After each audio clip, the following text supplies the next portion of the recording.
Bienvenue dans le média Le Grenier, le podcast qui donne la parole aux entreprises et aux entrepreneurs qui font l'immobilier au sens large. Peu importe le domaine, investissement locatif, promotion, crowdfunding, tokenisation, travaux, mon but est simple, c'est d'avoir une conversation pour connaître leur univers dans les moindres détails. Je m'appelle Mickaël et je suis le cofondateur de la société Green Living. On accompagne les particuliers à investir dans l'immobilier locatif sous deux formats. Un accompagnement en 8 sessions, on vous prend par la main pour investir, ou sinon de manière clé en main où on recherche le bien, on fait les travaux, on meuble et on gère pour vous. Alors si tu veux découvrir le parcours de nos invités, leurs craintes, leurs peurs, comment ils font pour avoir un impact, abonne-toi et rejoins-nous dans cette conversation. Bon, écoute Emeline, en tout cas, merci d'avoir accepté l'invitation. Avec plaisir. C'est très gentil à toi parce qu'en fait, dans le podcast du Grenier, moi, ce que j'aime bien, c'est malgré tout, c'est inviter des gens qui ont, on va dire, une vraie vie en dehors un petit peu des investissements, de l'entrepreneuriat au sens général. Et c'est vrai que je suis pas beaucoup de personnes dans le milieu Internet et Instagram. Et je veux surtout pas que le podcast soit vraiment axé que sur ça, ou en tout cas les réseaux sociaux. Mais moi, je te suis depuis pas quasiment les débuts, mais Ok. pas loin. Pas loin parce qu'en fait, moi, ça fait plus de 10 ans que j'investis et du coup, j'ai été mis sur Instagram, mais pas beaucoup de gens communiquaient à l'époque et surtout des femmes. Ça, malheureusement, on le dit et on le redit, il n'y a pas assez de femmes qui investissent, mais bon, ça, c'est peut-être un autre sujet. Mais en tout cas, des femmes qui, en tout cas, se mettent en avant, c'est encore moins courant. Et donc, du coup, c'est pour ça aussi que j'ai apprécié ton parcours, que tu vas découvrir. J'ai aussi aimé le switch que tu as fait parce qu'en fait, on pense que l'immobilier, d'investir uniquement suffit, mais il n'y a pas que ça dans l'investissement immobilier, aussi l'entrepreneuriat à l'immobilier. Et je pense que tu es une tête de gondole un petit peu, alors sans offenser, mais vraiment de façon bienveillante, tu es un petit peu cette tête de gondole. Et je trouve que c'est pour ça que je suis ravi de t'avoir. Donc du coup, Emeline, dis-nous ton état civil, dis-nous tout, on veut tout savoir. Alors, bon déjà, merci pour cette invitation. Pour mon état civil, je te fais une présentation. Je te raconte un peu ce qui s'est passé quand même, sans que ça soit trop Tu lourd. fais ce que tu veux. Tu Ok, commences comme ça tu veux. roule. C'est Ouais. bon. Je suis dans ma cuisine, quoi. Donc, Exactement. On prépare une recette, la recette de l'immobilier. c'est Dans le- super. Voilà. Alors, donc, moi, petite, déjà, donc, il faut se dire que là, aujourd'hui, quand on se parle, j'ai 30 ans. Mais petite, j'ai grandi dans un garage auto. Mes parents étaient commerçants, ils travaillaient beaucoup, Hmm. euh, vraiment beaucoup, ils faisaient beaucoup d'heures. Et donc, j'étais vraiment dans l'observation, un peu la construction. Et en fait, je voulais absolument être dans l'action. Tu vois, j'avais vraiment déjà envie d'apprendre, puisque je me baladais un peu dans ce garage-là. Et je pense que ça a aussi, je pense, créé un côté assez... j'ai une Curieux? personnalité assez curieuse, mais aussi assez masculine. Tu vois, dans un garage, bon, Ouais. t'as les mains un peu dans le cambouis, ce genre de Hmm. choses-là. Et puis, mes parents ont acheté une maison de campagne. Quand j'étais petite, je devais avoir 4 ans à peu près. Tu sais, c'est un peu le cliché des parents de l'Île-de-France parisiens qui Hmm. achètent la maison de campagne en Normandie. Ouais. Et Ah oui, le vrai cliché là pour le coup. ouais, mais alors, ils ont pas fait cliché complet parce que souvent Ah, les Parisiens ne font pas de travaux, ils sont allergiques aux travaux et ne savent pas ouais, comment ça fonctionne. ouais. Mon père est il est très bricoleur et donc ils ont acheté une vieille une longère, c'était une ancienne boulangerie. Il D'accord. a fallu tout rénover de A à Z et pour te dire, j'ai connu 24 ans de travaux. Ah Je ouais, pense que même quand ils l'ont vendue, elle n'était pas finie la maison. d'accord. Mais il y avait quoi à De- faire exactement? Tout. Genre, tout.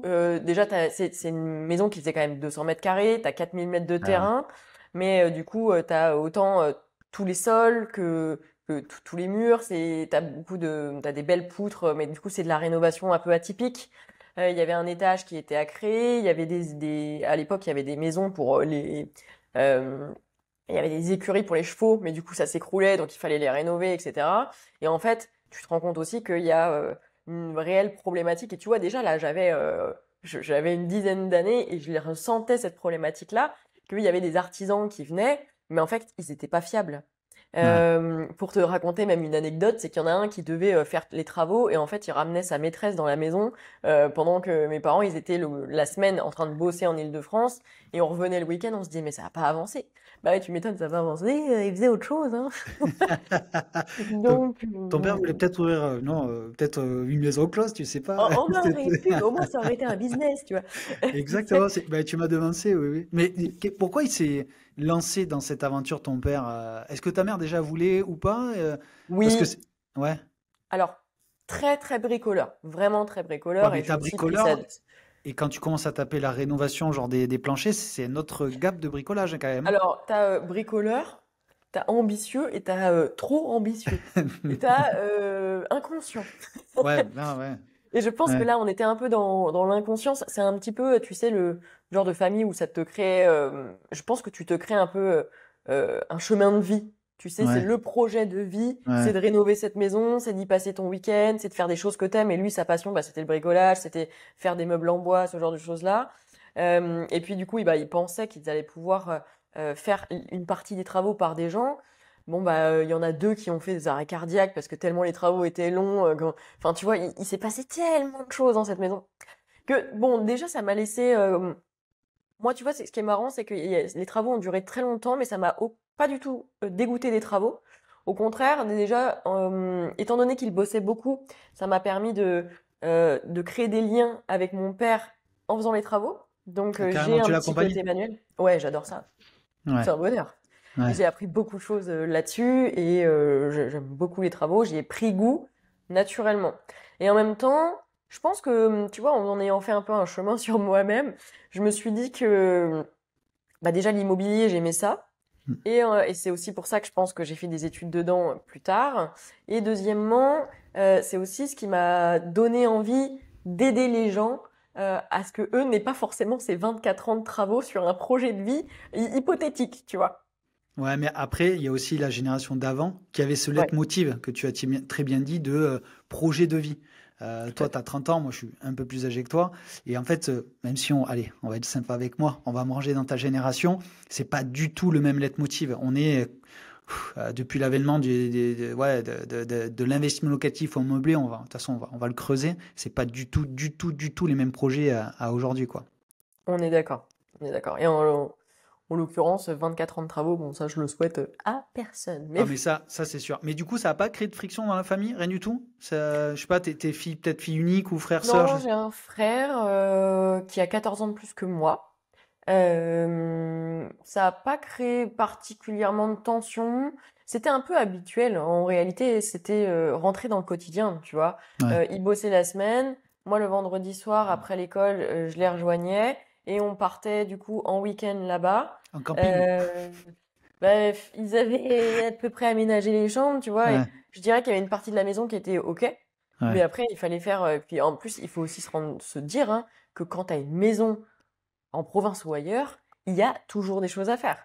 Tu vois, là, du coup, là, pendant qu'on enregistre, moi, je suis chez mes parents, du coup, donc à côté de Perpignan. Ils ont acheté la maison il y a 1 an et demi. Il y a encore des choses à faire. Je lève les yeux, je me dis, bon, bah, il y a une plainte à finir, il y a une prise là, il y a un truc là, tu vois. C'est jamais fini, quoi. C'est Mais comme avec ça. ton parcours, tu leur dis pas, les gars, attendez, budgétisez-le, faites-le faire, déléguez ou.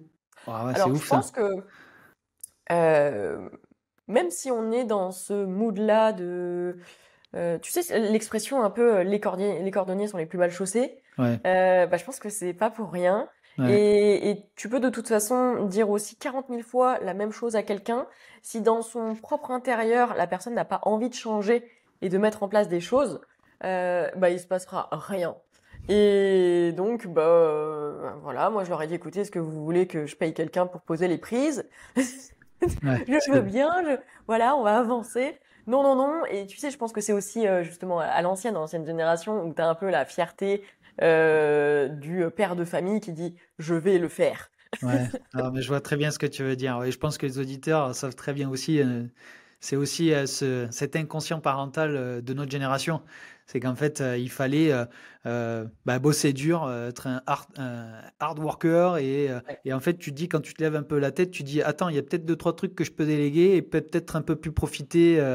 Mais bon, c'est ça. mais je pense qu'on a tous le même schéma, on va dire, plus ou moins familial en tout cas. Ouais. C'était vraiment qu'ils se concrétisaient, ils se réalisaient eux-mêmes uniquement à travers le travail, à se tuer à la tâche, en se disant qu'ils pourraient jamais sortir d'une situation. Après, bon, moi, je leur jette pas du tout la pierre parce qu'ils se sont donné les moyens et ils ont réussi à faire plein de choses. Mais c'est vrai que tu te dis en termes de bien-être, bon, ça peut laisser aussi quand même quelques traces, quoi.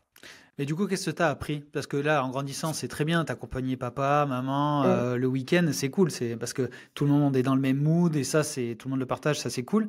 Mais à un moment donné, tu as grandi, Ouais. voilà, tu t'es dit, tu as fait des études dans l'immobilier, tu l'as dit, mais tu t'es dit, à quel moment tu t'es dit, attends, je repense, je fais un feedback, papa, maman, ils ont fait ça, ouais, mais attends, c'est peut-être pas le schéma à refaire. À quel moment tu t'es dit, faut pas faire ça, mais il y a peut-être mieux à faire? Alors, déjà, j'ai une facilité à déléguer qui est bien plus importante que celle de mes parents.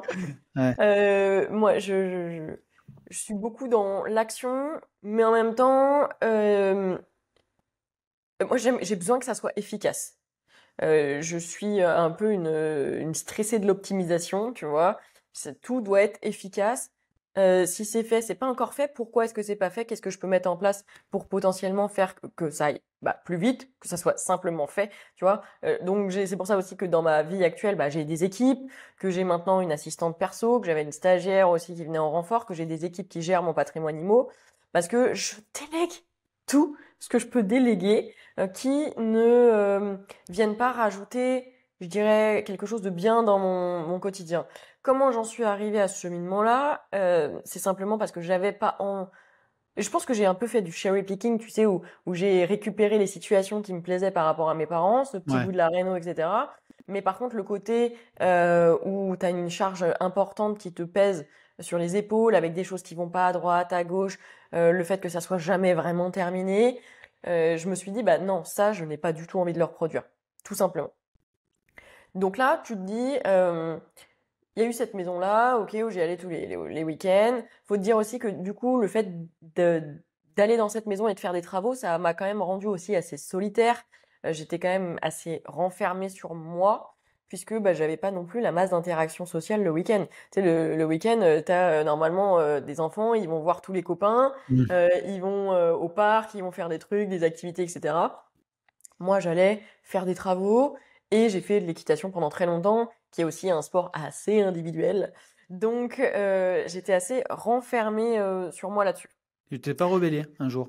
Tu t'es Si, pas bien dit, sûr. laissez-moi tranquille, je veux plus de travaux, je veux faire du cheval, de l'équitation, laissez-moi avec mes copains et copines, quoi. Je veux dire, Si, c'est ouais, quelque chose qui est arrivé à l'adolescence eh où ouais. j'ai avancé et en fait, j'avais aussi une facilité, je dirais, dans mes résultats scolaires. J'ai toujours eu j'ai toujours été plutôt douée à l'école sans trop de problèmes, mais surtout sans trop bosser, tu vois. Et Ouais. donc, j'ai loupé mon bac à 3 Dit-elle, points. l'intellectuelle. J'ai loupé mon bac parce que j'ai fait des boulettes, hein, clairement, et j'étais un peu pris pour exemple à cette époque-là. Ouais. Et donc, paf, tu vois, en fait, c'est quand tu te reposes de fou sur tes connaissances. J'y suis allée mode chut, easy relax. Et donc là, échec. Et ça a été vraiment le premier échec de ma vie. J'ai vu d'ailleurs toute la déception dans les yeux de mes parents qui me laissaient en totale autonomie en se disant, c'est bon, de toute façon, elle Ouais. gère, nous, on est Ça roule. débordés, il n'y a pas de souci. Hmm. Et donc là, je me suis dit, waouh, j'ai pris un peu une baffe en pleine face. Et je me suis remise en question. Du coup, je me suis mise à travailler. J'ai compris à ce moment-là qu'il fallait que je travaille pour aller atteindre un peu mes objectifs. J'ai passé mon BTS et j'ai passé mon bac en candidat libre en même temps. Parce que, tu sais, j'ai un gros ego, une grosse fierté. Et il était hors de question que j'ai une étiquette de loser. Parce que je me disais, mais attends, je loupe mon bac, mais je suis naze ou quoi, c'est pas possible. Surtout Ouais, que j'avais beaucoup de points d'avance. Enfin, le regard des parents aussi. le regard des La parents, déception, ouais, que tu as voulu et combler. et puis, non, tu sais, moi j'ai une énergie, enfin, je m'intéresse de plus en plus aux énergies. J'ai une énergie qui est très yang, qui est très masculine, qui est très dans l'action. Et du coup, naturellement, de ce côté-là, euh, j'ai un ego, tout simplement. Il faut pas chercher plus loin. Je me suis rendu compte quand j'étais plus petite que le pouvoir, étant donné que, tu vois, avant c'est comme ça aussi que ça se passait beaucoup, le pouvoir était beaucoup plus du côté de mon père, qui était dans la prise de décision. On y va, on fait comme ça, comme ça, comme ça. Et moi, je me suis dit, bah écoute, je vais simplement me ranger du côté du pouvoir. Je n'irai pas du côté féminin qui, pour moi, pendant très longtemps, hein, et jusqu'à vraiment quelques mois, était le côté faible, la faiblesse incarnée. Donc, je n'assumais pas du tout ce côté femme que je peux avoir. Et donc, c'était très, tu vois, dur. Ouais, tu devais Très... avoir une personnalité qui se combattait intérieurement, non? Parce que pour s'épanouir, je pense qu'il faut trouver sa face. Quoi, on a plusieurs facettes, mais il faut trouver sa face dominante et c'est ce que tu es en train de dire, si je comprends bien. Ouais. Mais rentre un peu dans le détail de ces énergies parce que, alors moi, je suis pas sensible à ça, je suis honnête, mais Mhm. c'est pas que j'y crois pas, même pas du tout, j'ai aucune connaissance. Mais c'est vrai que peut-être que d'un travers masculin, je c'est Ouais. pas des sujets moi qui sur lequel j'ai envie de creuser, d'avoir des connaissances. Mais toi, qu'est-ce que ça t'a apporté et pourquoi tu as creusé le sujet et qu'est-ce que ça t'a apporté en fait? Alors, faut te dire en toute franchise, que c'est un sujet que je développe en ce moment même. Tu Ouais, mais c'est vois? pas grave, même si tu apprends d'autres Vraiment, trucs. là maintenant. Pourquoi? Parce que c'est bien d'être un bulldozer tout le temps, tu vois, d'être toujours en action, dur. Et tu sais, dans la vie, et c'est pour ça que tu as le yin et le yang, tu vois, et Ouais. c'est un être complémentaire, et il a un peu des deux parties, et autant un homme qu'une femme. Et en fait, moi, je me suis rendu compte à travers beaucoup de... Je me suis formée, j'ai pris beaucoup d'informations, beaucoup de podcasts, beaucoup de choses, j'ai vu des pros, j'ai vu des thérapeutes, pour me rendre compte aussi, et pour évoluer, parce que je suis toujours en quête d'apprentissage. Et ce qui ressort chez moi et qu'on me disait tout le temps, c'est que j'ai un terme, un champ lexical belliqueux, donc tout ce qui est ce qui touche à la guerre. Dans mon langage, j'utilise tout ce qui est lié à la bataille. Je mène des batailles. On va au feu, on fait ça. C'est une armée. Tu vois ce genre de choses là. Et on m'a dit, t'es toujours en survie. Et il y a des choses à gratter. Et donc, j'ai aussi gratté de ce côté-là. Et c'est vrai que je me suis rendu compte, comme je te l'ai dit juste avant, je me suis tellement rangée du côté masculin, le pouvoir avant, que j'ai pris un côté yang, du coup, énorme qui est dans l'action.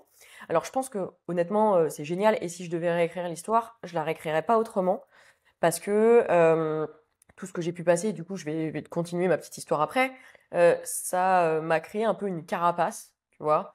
Et c'est pratique parce que ça te permet d'être tellement dans l'action que t'es déterminé, quoi. T'as une force de frappe énorme et c'est pour ça que j'ai pu investir autant, que j'ai fait des travaux, que j'étais à droite, à gauche, que me lever à 6 heures du matin, pas de sujet, parce que ça, tu regardes les montants, oser quitter son job, oser passer à l'action. Et en fait, t'as le côté beaucoup plus yin, qui est le côté être. Donc tu te dis le yang, c'est agir, et le côté yin, c'est beaucoup plus être et s'incarner. Et donc, tu sais, une femme, c'est beaucoup plus de la rondeur, de la délicatesse, Pas toutes, hein. de... Et ben justement, c'est aussi des femmes qui Hmm. ont un équilibre qui est beaucoup plus yang d'un côté, tu vois. Et moi, Ouais. j'ai besoin de rajouter un peu plus de rondeur, de douceur dans ce que je suis, tout simplement aussi parce que dans mon mariage, c'est nécessaire, parce que mon mari, il m'a déjà dit, c'est cool d'être avec un bulldozer au quotidien, mais tu sais, un peu de finesse, parfois, c'est agréable. Ouais. Et même moi, j'ai envie de pouvoir, tu vois, apprendre à ralentir, à respirer, à me sentir bien dans mes baskets et pas être forcément dans le stress des opérations H24. Et du coup, de rajouter vraiment beaucoup de bien-être dans ce que je fais. C'est Donc, fou c'est ce que pour tu dis. ça. Ouais. Non, c'est fou parce que tu fais quand même beaucoup de choses. Mm. Et du coup, ces énergies, en fait, alors je sais pas si on peut dire énergie. Il y a un autre terme ou Je non? sais pas, je dirais juste, ouais, se sentir équilibré dans sa propre vie, quoi. Ouais, moi, j'allais le résumer par l'équilibre, mais j'ai l'impression que tu fais tellement de choses qu'en fait, il y a quand même. Déjà, il faut te suivre. Je pense que tu vois, ton mec, déjà, parce que c'est hyper important d'être bien accompagné dans sa vie personnelle. En tout cas, moi, j'en suis très convaincu pour avoir un certain équilibre. Mais tu fais tellement de choses. Alors, je sais pas, est-ce que ton mec te suit pas? Il est dans la même activité que toi ou parce qu'il y a aussi Non. ça aussi. Ouais. Alors, tu rentreras dans le détail ou pas comme tu veux, mais en tout cas, même si de façon superficielle, il faut que la personne qui t'accompagne dans ta vie, en tout cas, moi, c'est mon analyse, on peut en débattre, mais doit être aligné avec ce que tu fais et comprendre, parce que sinon, ça marche pas. En tout cas, moi, je pense que ça marche pas. Bien sûr. Alors, il faut te dire que, du coup, aussi, dans cette petite... Je te fais ma petite suite de l'histoire parce que, du coup, on va en parler. Mais Ouais, mais juste pour vas-y, que vas-y. je continue mon cheminement, parce que Vas-y, sinon je pense vas-y. qu'on va Pardon. perdre tout le monde. C'est que du coup, donc on se dit, bon, moi, il y a mes petits travaux. Ensuite, moi, je pars dans des études, du coup, full immobilier. Ouais. Donc, je fais BTS IMO, licence en gestion IMO, master en gestion de patrimoine IMO. Clairement, là, je me tape 2 burn-out parce que j'ai eu des expériences pro qui étaient pas forcément très agréables, assez toxiques. C'était un peu un enfer. Et du coup, j'enchaîne les contrats d'intérim parce que je trouve pas ma place. On me qualifiait tout le temps d'électron libre et c'était déjà pas très agréable d'ailleurs de où quelqu'un te met l'étiquette de quelqu'un qui trouve pas sa place, sachant que toi aussi, t'es conscient que tu ne trouves pas ta place. Ouais. Bref, je trouve un job en CDI en finance. Du coup, j'étais asset manager dans l'immobilier. Donc, mon job, c'était faire de l'acquisition d'immobilier de santé en Europe. Donc, je crapahutais un peu partout. Je prenais beaucoup l'avion, j'étais beaucoup en déplacement et je gérais un portefeuille d'environ 250 millions d'euros. Donc, en gros, pour la faire simple, c'était par exemple des grosses caisses de retraite qui me donnaient des tickets de 5, 10, 15, 50 millions d'euros. Moi, j'allais trouver avec mes équipes, du coup, je sais pas, une clinique. Par exemple, j'ai acheté des cliniques au Portugal. Et donc, bah, l'idée, c'est de monter ton business plan pour avoir le côté chiffre équilibre, tu vois, et en même temps d'aller sur place, que je préférais, pour aller s'occuper des CAPEX, du coup, donc ça veut dire de tous les travaux prévus pour pouvoir mettre des budgets travaux pour l'optimisation du bâtiment, pour valoriser le patrimoine, et donc valoriser le fonds d'investissement qui donnait de la rentabilité, du coup, aux investisseurs. En gros, c'était à peu près ça mon Et qu'est-ce job. qu'ils cherchaient un peu comme rentabilité, ces gens-là, quand tu mets 10 millions d'euros sur la table, c'était quoi? Est-ce que c'est comme dans l'investissement locatif, ils te disent, bah voilà, moi je veux 10% par rapport au loyer, ou il y a un fameux TRI, une revente potentielle, c'était quoi un petit peu les critères qu'ils te Bien demandaient sûr. de valider? Alors, t'as du TRI, ça c'est ultra important dans ces milieux-là. Et sinon, dans les rendements, on était autour de 5%. Ça va dépendre parce que t'as aussi t'as un rendement, c'est avec un niveau de risque. Donc Ouais. de toute façon, plus t'avais un rendement important, plus ton risque il était élevé. Et quand tu as aussi des grosses caisses de retraite ou des gens qui placent de l'argent mais des énormes montants, ils préfèrent avoir des rendements plus faibles mais pas de risque, ou au moins ils sont sûrs que c'est ok, puisque là on joue quand même avec des gros montants.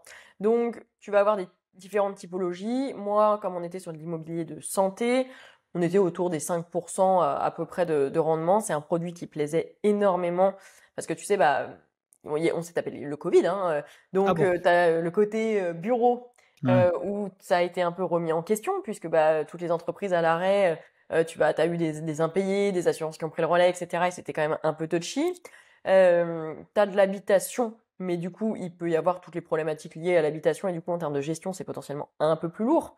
Bon, en l'occurrence, moi, en immobilier de santé, tu te dis c'est quelque chose qui fonctionne tout le temps, c'est carrément dans l'air du temps. Tu vas accompagner. Je dirais que c'était même, moi, j'adorais mon job hein, parce que c'était quand même une mission de vie où tu pouvais bosser sur de l'investissement qui accompagnait les gens de la naissance à la mort. Parce que tu te dis, j'ai fait autant d'acquisitions sur de l'immobilier pour bah, les naissances, sur aussi tout ce qui va être potentiellement de la procréation, tu sais, parce qu'il y a des difficultés pour beaucoup de femmes de tomber enceinte, etc. Donc, c'est des établissements avec des spécialités spécifiques. Et donc, en même temps, avec le côté, bah, à la fin, avec des EHPAD, etc., où bah, il y avait aussi un risque de notoriété important pour moi, où on devait faire tout plein de due diligence, donc des vérifications, parce que tu as un risque de notoriété. Hmm. On entend des gros noms du secteur où bah, tu te rends compte que les mauvais traitements, etc., etc. Donc, il y avait autant, je dirais, des problématiques en termes de chiffres qu'il fallait absolument valider, en termes de travaux et d'immobilier vraiment au sens pur et dur avec bah, de l'actif IMO, que aussi en termes de notoriété et je dirais qu'on intégrait une notion de private equity puisqu'il y avait des véritables vérifications sur l'établissement qui allait prendre à bail le bien immobilier qu'on leur donnait. L'exploitant, d'accord. Tout à fait l'exploitant. Ouais. Ok, d'accord. Mais du coup, quand tu construisais, tu devais chercher l'exploitant, toi, ou pas, en tant que asset manager? Ouais, C'était quoi tout à ta fait. limite de prestation là-dessus? Alors, faut te dire que nous, on était trois, hein, donc Ah, j'avais genre, pas ouais. de limite, hein. Ouais, J'allais ouais. aussi acheter le papier pour l'imprimante et l'imprimante de quoi. Donc oui, c'était un vrai package et c'est aussi là que j'ai appris beaucoup de choses. J'ai appris beaucoup de choses sur le monde de la finance. J'avais des collègues, enfin, on est trois, directement avec les boss et on s'entendait à merveille. j'avais pas du tout de limite en termes d'exécution quotidienne. C'est que il fallait faire ça, il fallait faire ça. Et puis, tu sais, dans les grosses boîtes, c'est très processé. Donc, t'as au final, c'est tellement processé que c'est comme ça qu'ils ne récupèrent pas les deals parce que nous, on se positionne avant, hein, étant donné que nous, en 48 heures, c'est validé. Donc, tu te mets dessus. Et puis, là, on te dit, OK, là, il y a déjà un exploitant parce qu'il y a déjà eu des discussions, etc., avec les avocats. Donc, on pourrait tabler avec eux. OK, très bien. Ou alors, c'est l'exploitant qui vient te voir parce qu'eux, ils n'achètent pas les murs. Ouais. Et ils te disent, est-ce que vous pouvez vous porter pour porter les murs? Tu vois, il y a plein de possibilités différentes, ce qui t'oblige à avoir une certaine agilité. Et c'est Parce ça que qui est cool. vous étiez rémunéré comment? Parce que quand vous étiez asset manager, c'est-à-dire toi, tu es entre l'exploitant, le fonds d'investissement qui a les sous, vous étiez AMO, assistant maîtrise d'ouvrage, vous étiez quoi en fait? C'était quoi le rôle de ta Alors, boîte? en fait, tu te dis que donc quelqu'un qui m'apporte un gros montant pour le placer, déjà, t'as des fees à l'entrée. Des fees, D'accord, ok. donc, déjà, tu factures à l'entrée. Ensuite, tu vas avoir des fees de gestion. Donc des pourcentages, c'était trimestriel de mémoire, enfin peu importe, mais en tout cas, tu as un pourcentage de gestion qui tourne. Après, ça, en réalité, c'est un peu dans les règles de vie, du coup, puisqu'on était quand même lié à l'AMF avec tout ce genre de choses. Donc, d'ici un document d'explication, etc., dans tout ce qui régit vraiment ton fonds, c'est là où tu l'expliques. Donc, ce qui était applicable pour moi n'est pas forcément applicable pour le voisin. En l'occurrence, donc moi, j'avais un salaire CDI variable classico, et donc par rapport au fonds et la boîte, comment elle était rémunérée. Donc, tu peux avoir des fees donc, à l'entrée, à la sortie. Tu vas Ouais. avoir des fees de gestion. Tu peux avoir des fees de gestion de travaux. Tu peux avoir des fees de surperformance. Si moi, je te vends un 5%, mais que je fais 6, on fait quoi? Je prends une partie, tu vois. Ce D'accord. C'est genre pas de le choses-là. carry, un truc comme ça? Non? Il n'y avait pas Le de. carré. Oui, il y a Non? des. Je confonds, hein, c'est pas mon milieu, hein, Ça se fait aussi, oui. D'accord. Après, tu as des fonds spécifiques. D'accord. En En fait, gros, c'est ça. tu travailles pour un fonds d'investissement, il te donnait 10 millions d'euros et vous, après, bon, il y avait un plan à exécuter, mais c'est comme ça que, en fait, il te confie les fonds. En fait, je Ouais. pensais que vous étiez intermédiaire, j'avais pas compris que vous étiez un fonds, Non, ils te mais oui, confient directement. Moi, ouais, on reçoit et après, tu replaces, etc. selon ce qui est prévu avec eux. Tu leur fais des reporting trimestriels ou ouais. peu importe ce qui est prévu avec eux. Et puis, moi, j'aimais bien aussi, c'est transmettre, du coup, tu sais, tu fais des reportages photos. Donc, moi, j'avais un drone, je me baladais avec mon petit drone pour leur dire, écoutez, les gars, t'as mis 10-15 millions sur la table, mais en fait, je vais te montrer ce qu'on en a fait. Ah ouais, c'est le Donc, concret. C'est la ouais, magie du des mots, concret. ça. Mm. C'est ça. C'est ça. Et t'as connu Donc, un peu des galères ou quoi? oui, bien sûr, j'ai eu plein de galères. Il y a toujours des galères. Tu sais, il faut se dire que petit actif, petite galère, gros actif, grosse galère. Donc, ça, c'est pour tout pareil. Oui, des galères, j'en ai eu tu sais, en plus, en établissement de santé, t'as quand même des grosses vérifications à faire. Ouais, Parce que, ça touche la vie des gens. Donc, il va y avoir aussi en termes je sais pas, des travaux, t'as un groupe froid qui lâche. Tu vois, un ouais, groupe froid où là tu te dis ok, je fais comment? Toute une centrale qui peut lâcher, une partie de la toiture qui n'avait, ouais, il y en a une, t'as vérifié la bonne et puis l'autre a mal fait son job, il a oublié de te dire qu'il y avait je sais pas 150 mètres carrés de toiture à reprendre que t'avais pas prévu, que t'avais pas budgété. Euh, Tu vas avoir aussi par exemple en termes de galère, alors je l'ai pas eu parce que à l'époque j'avais pas eu la problématique, mais je sais que j'ai des collègues qui ont pu l'avoir, c'est que tu fais tous tes capex. Donc, ça veut dire que tu prends un établissement où tu budgétises, je sais pas, allez, 700 000 euros de travaux. Donc, ce qui est déjà énorme, hein, comme j'ai dit, c'est beaucoup plus important. mm, Et puis, là, il se passe la guerre en Ukraine, il se passe l'inflation. Et ouais, ton 700 000 euros de travaux, il devient, allez, 1,4 million. ouais. Et là, tu fais, ok, bon, les loulous, qu'est-ce qui est le plus urgent? Qu'est-ce qui est le moins urgent? Est-ce que si je suis obligée, tout est urgent, comment je vais aller demander une rallonge dans le fond pour récupérer des fonds en complément? En plus, c'était pas prévu, mais du coup, ça a un impact sur mon rendement. Donc, tu sais, c'est une poche, hein, c'est un fonds d'invest. Donc, cet établissement-là, il sera peut-être un peu moins rentable, mais ça veut dire que celui d'après, il va falloir carburer pour trouver un équilibre de D'accord. renta. Donc voilà un petit peu le genre de choses. Mais oui, des galères, t'en as partout. Parce que Et là, c'est plus grosse galère.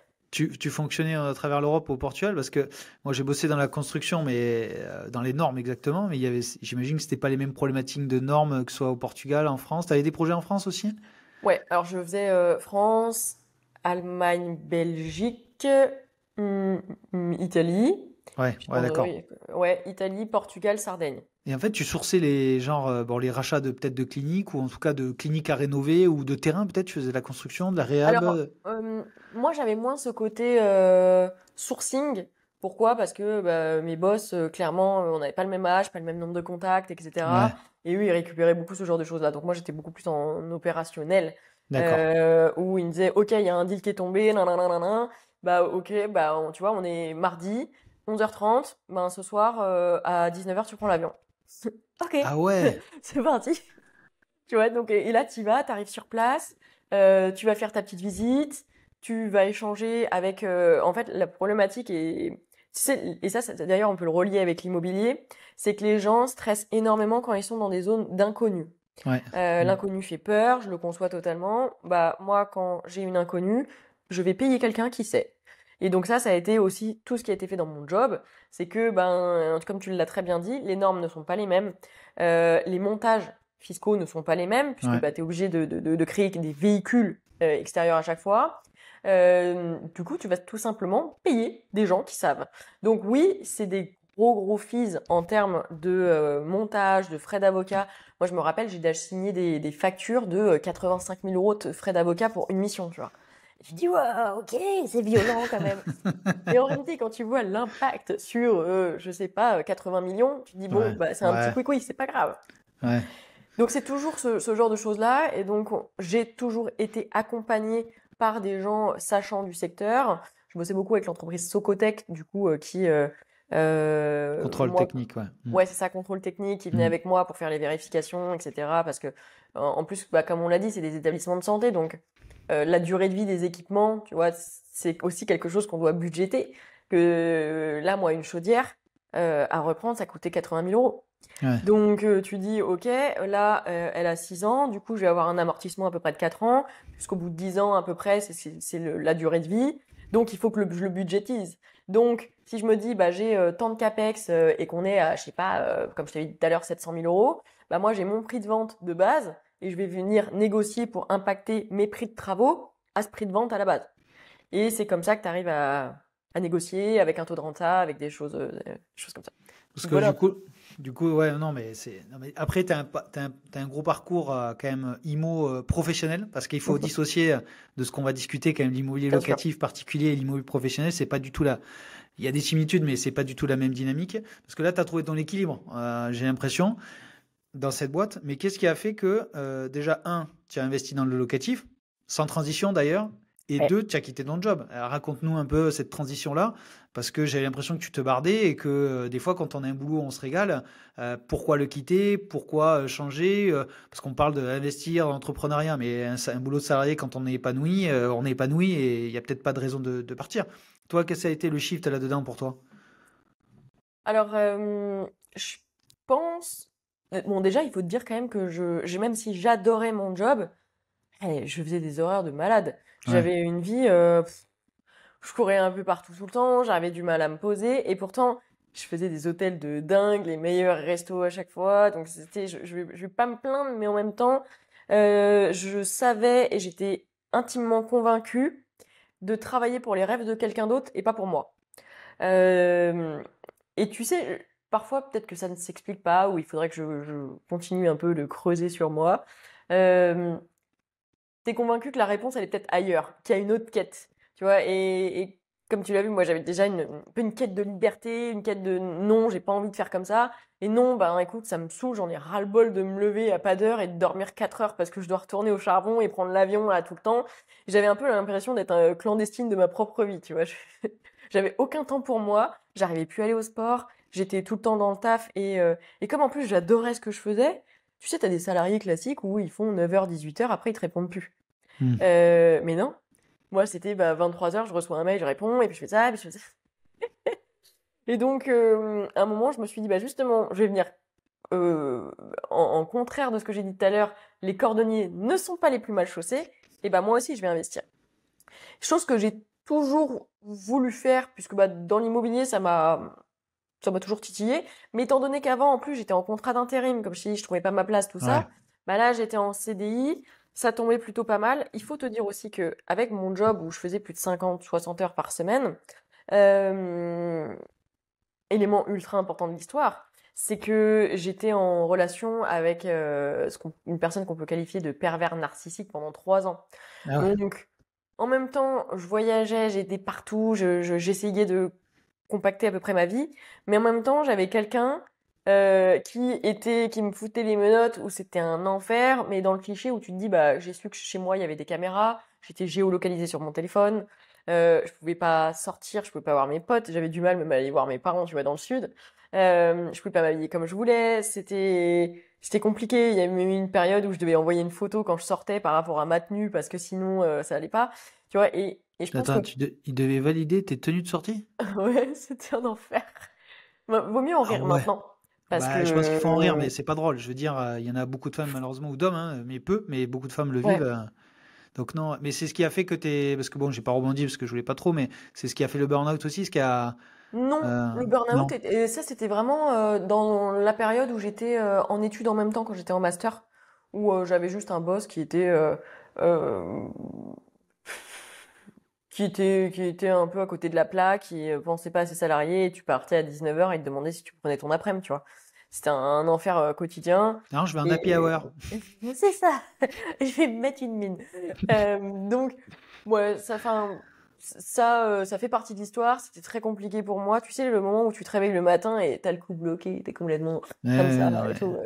Et j'arrivais plus à me lever, donc j'avais eu des arrêts. Et tu sais, bizarrement, comme moi, c'était en plus des missions ou alors en alternance, du coup, quand mon contrat s'arrêtait, hmm, tu vas te coucher, ton contrat il s'est arrêté, le lendemain, tu te réveilles, t'as plus rien. ouais. Et là, tu comprends que déjà, tout est connecté, que tout est aussi très psychologique, et du coup, bah, en fait, ton corps, il te renvoie juste des signaux de ce qu'il y a dans ta tête, hein. Et donc, moi, j'étais comme ça, et le lendemain, je pétais le feu, j'avais plus rien, quoi. Donc, je dis, bon, bah, ok, t'as compris.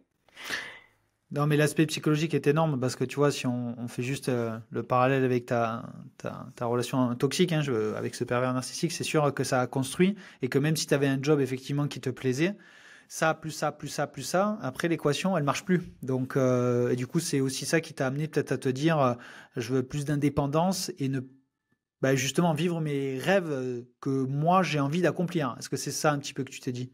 Bien sûr, c'est que j'étais tellement mis dans une case. Tu vois, il y a une chose qui me répétait régulièrement et que moi, je trouvais mignon.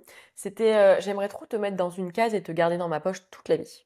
Après, ça dépend comment c'est dit, mais si c'est un pervers narcissique, c'est sûr, c'est pas top, hein. Et sur le coup, moi, je trouvais ça mignon. Et puis après, avec le temps, je me suis dit, ah ouais, c'était vraiment un taré, quoi. Et donc, On l'embrasse, hein, je sais pas si on peut lui faire un bisous. coucou. Ciao.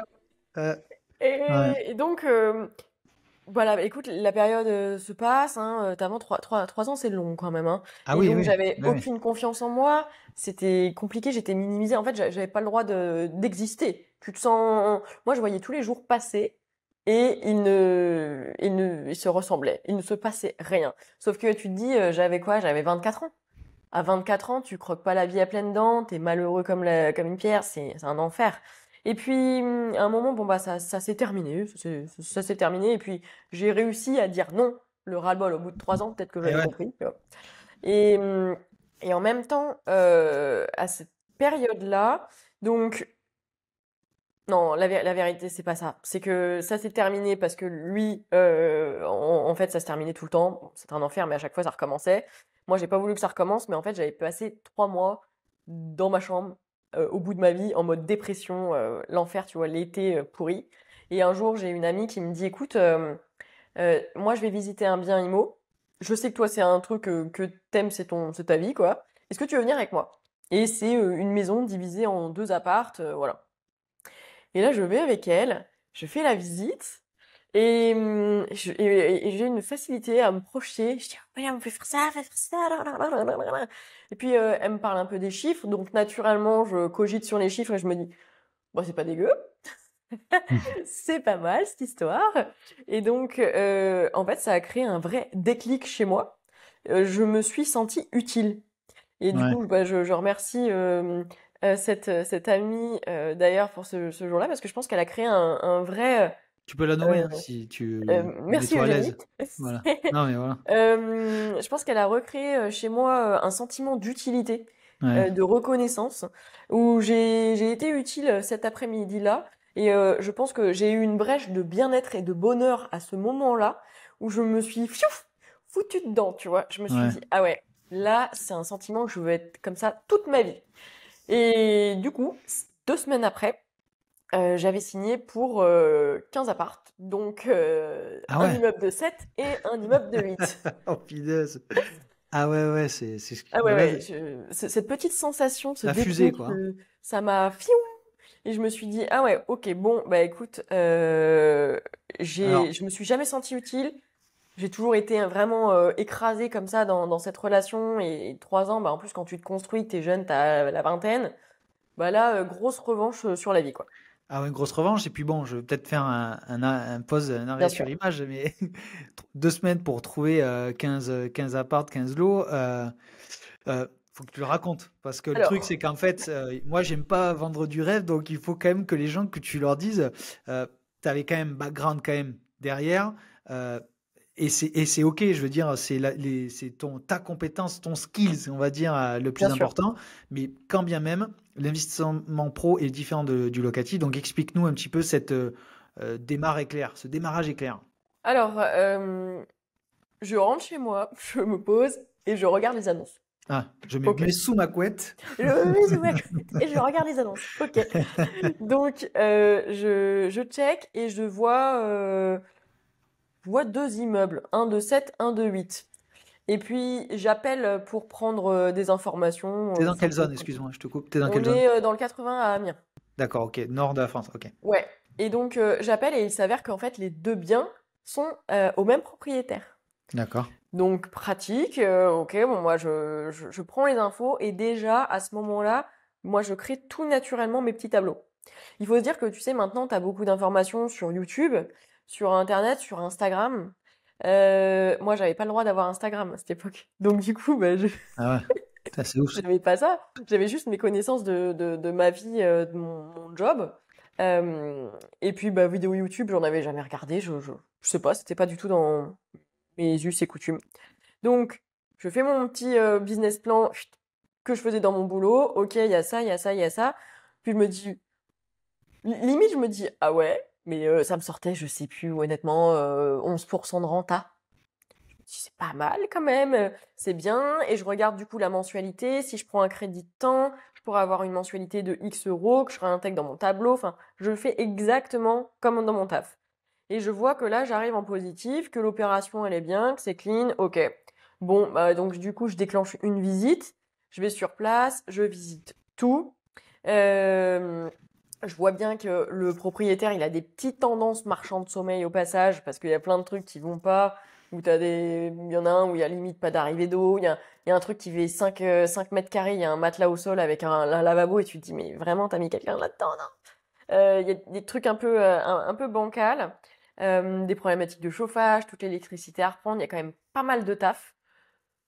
Mais en même temps, bon, vas-y, pourquoi pas? Là, ça sera peut-être mon projet de vie, tu vois. Et donc,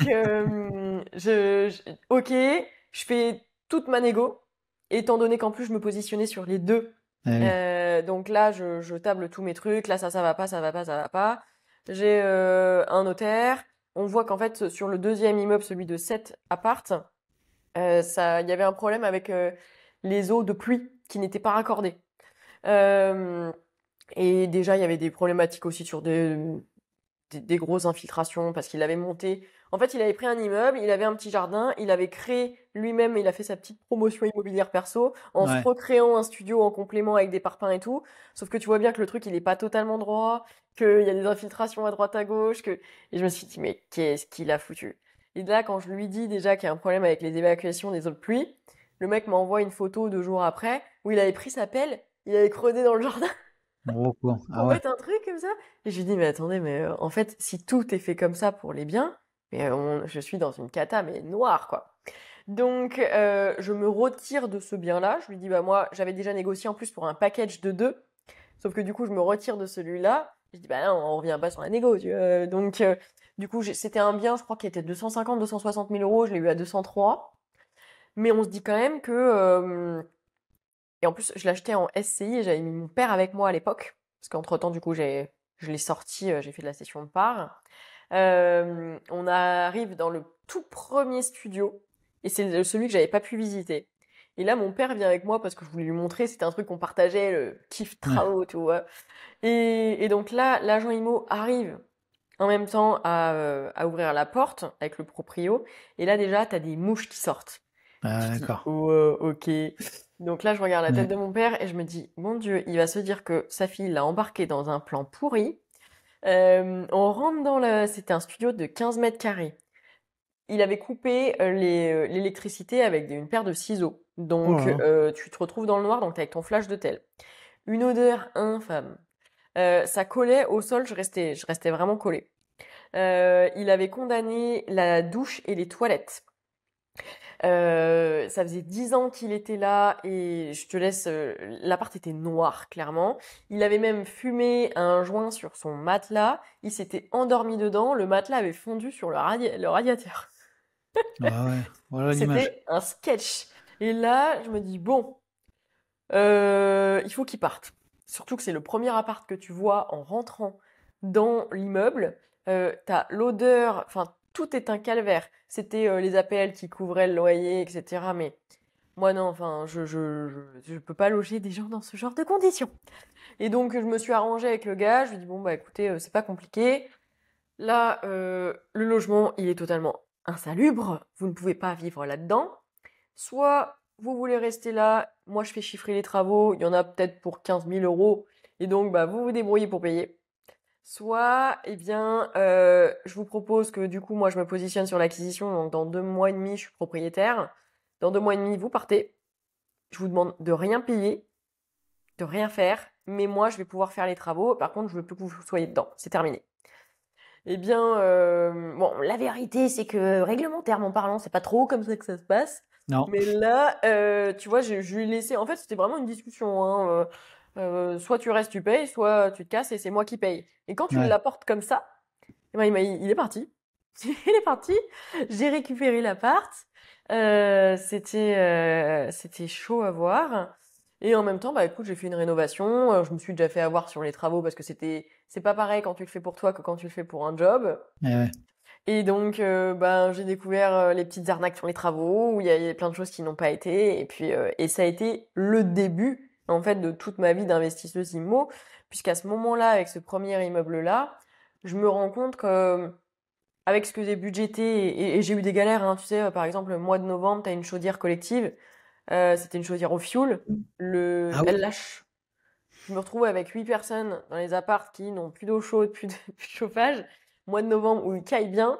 Et je dis, bon, ok, donc là, bah, tu prends du budget de rénovation pour tes parties communes, pour aller payer du chauffage, pour faire des trucs, tu vois, t'essayes de dispatcher un peu. Et donc, j'ai appris plein de choses, mais tu vois, en un an, je suis passée de 26 000 euros à 36 000 euros de loyer à l'année. Donc, j'ai quand même tout réhabilité, j'ai fait un Ouais. peu moi-même et j'ai beaucoup fait faire aussi. Et comment tu Et expliques que ce produit était encore sur le marché? Est-ce que les gens n'ont pas vu le potentiel, bah, ça la faisait un peu peur, projection? hein. Ouais.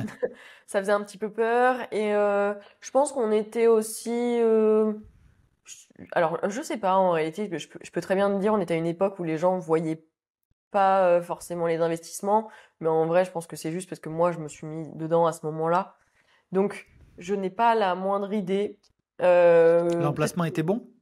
l'emplacement était très bon, l'emplacement Hmm. était très bon mais il y avait quand même beaucoup de choses à retaper et bon, je sais pas, peut-être qu'il voulait pas négocier, que comme moi je me suis positionnée sur les deux, bah il avait dit Ouais. ok. Enfin, tu vois, il y a plein de possibilités qu'on pourrait prendre en compte en réalité. Ouais, non, mais c'est vrai que dans une négociation, il y a tellement de facteurs non verbaux qui sont pris en compte lors d'une visite. C'est pour ça que moi je dis toujours aux gens, il faut visiter, visiter, visiter. C'est le premier truc à faire, en tout cas pour s'imprégner d'un marché d'entamer une négociation, quoi. Ça c'est sûr. Donc tu as fait ce démarrage éclair avec ces 8 lots, c'est ça, ce premier immeuble? Ouais, 8 lots, Studio, c'était 8 SCI, studios. ouais, 8 tu les meublais studios, en on est en SCI, SCI. malgré. Ouais, Ouais, parce que je visais des étudiants. d'accord. Donc directement, je préférais meubler parce que plus simple, plus efficace, je pouvais louer plus cher. J'avais étudié le marché, j'avais déjà fait une étude de marché. Donc, de toute Ouais, façon, je savais exactement quelle clientèle je visais. d'accord, ok. Et papa content au final? Pas content. Alors du coup, en plus, ça nous rapprochait parce que lui il était à la retraite, donc pouvait faire un petit peu de travaux. Moi, Ouais, j'en faisais avec lui, donc tu vois, ça recréait encore des liens parce que qui étaient plutôt agréables. Je pense qu'aussi quand t'es à la retraite, t'as toujours besoin de projets pour te réaliser et continuer de te sentir utile et d'avoir ce sentiment de reconnaissance, hein, qui est un des besoins de la pyramide de Maslow. Et donc, bah, là, on se retrouvait là-dessus, on faisait ça ensemble. En même temps, on relouait, donc il se rendait compte que ça fonctionnait. Moi, j'ai bien vu que tout fonctionnait. Là, on se dit que le premier, je l'ai acheté le 28 août. D'ailleurs, tu vois, quasiment, Mm. 28 août 2019. Bon anniversaire. Bon anniversaire du premier achat. Et donc le premier, à ce moment-là, là, je comprends que ça fonctionne. Je suis toujours en train de switcher avec parce que dans mon taf, je bosse quand même beaucoup, donc je t'avoue que là, fallait mettre du jus. Ouais. On arrive en 2020 et 2020, comme j'ai compris que ça fonctionnait, j'en ai acheté 5. Donc ouais, on fait pas les choses à moitié, tu vois. Ouais. Non, mais bon, c'est dingue. Non, mais vas-y, continue. Ah, donc j'en achète, enfin alors 5. Donc j'ai acheté une grosse maison que j'ai transformée en une colocation de 7 chambres. T'as 7 D'accord. chambres, 7 salles de bain, très Ouais, sympa. pour moi, c'est un co-living, hein. Ça, Co-living, oui. ouais, c'est pas une coloc, hein. Co-living, bon, après. Co-living. Ouais, Donc, beau produit. Par contre, bah, bien sûr, on arrive dans le Covid, hein, donc je me suis tapé un an de travaux, c'était un peu galère, mais ouais, j'avais déjà mis du différé, ouais. etc. Donc, ça va. Ensuite, j'ai acheté en août deux petites colocs, pareil, d'un divorce. Il fallait qu'ils vendent rapidement. En fait, tout ça, ça venait du même agent IMO. Une fois qu'il avait matché avec moi et que du Ouais. coup, bah, après, on a une belle relation de confiance, il Toujours sur m'appelait Amiens? ouais, là, c'était sur Amiens, ouais. Ok. Il m'appelait, j'ai un truc, ok, bah vas-y, j'étudie à distance, je fais les chiffres, tu m'envoies les photos des vidéos, je te fais une propos tout de suite, je viens visiter demain. Ouais. Comme ça, moi je faisais la propos avant et je me débrouillais comme ça passait, il n'y a pas de galère. Ok. Donc là, j'achète une coloc de 5, une petite coloc de 6. On est sur du produit pas au standing, pas du tout de co-living, c'est vraiment simple, efficace, pas sur les mêmes budgets. Donc je vais pas toucher la même clientèle, là je vais toucher une clientèle qui a moins de budget. Tu vois. Ensuite, j'achète en octobre une maison que je transforme en un immeuble de 4 studios. Très sympa, 60 000 euros de travaux, plutôt cool. Là, il y avait vraiment tout à refaire et c'était très sympa. Et en décembre, Mais à Amiens, il n'y a pas des problèmes de de... stationnement quand tu divises ou quand Si, tu. Ouais, bien parce sûr. que Mais dans en fait, beaucoup moi, de. c'est arrivé pile quand j'ai acheté. Je suis passée, tu vois. Ah, la maline. Et c'est aussi pour ça qu'il y en a que, tu vois, par exemple, là, pour finir, en décembre, j'ai acheté une maison que j'ai transformée en un co-living de 8 chambres. D'accord. Ça fait beaucoup, 8 chambres quand même, hein. 240 mètres carrés, ouais, c'est un paquebot. Oh. Ah ouais. Ouais. Et en fait, à la base, je voulais en faire un immeuble. Eh oui. Sauf qu'il y a effectivement la loi qui est passée à ce moment-là. Et donc, il a fallu que je change très vite mon fusil d'épaule. Et donc, j'ai dit, Pfft, allez, basta, on bascule juste sur du projet de coloc avec des beaux espaces, et Ouais. du volume, etc. Et le produit est top, il fonctionne très très bien. Donc là, tu dis 2020, j'achète tout ça. 2021, il faut faire les travaux. Je crois que j'ai fait plus de 450 000 euros de travaux en tout.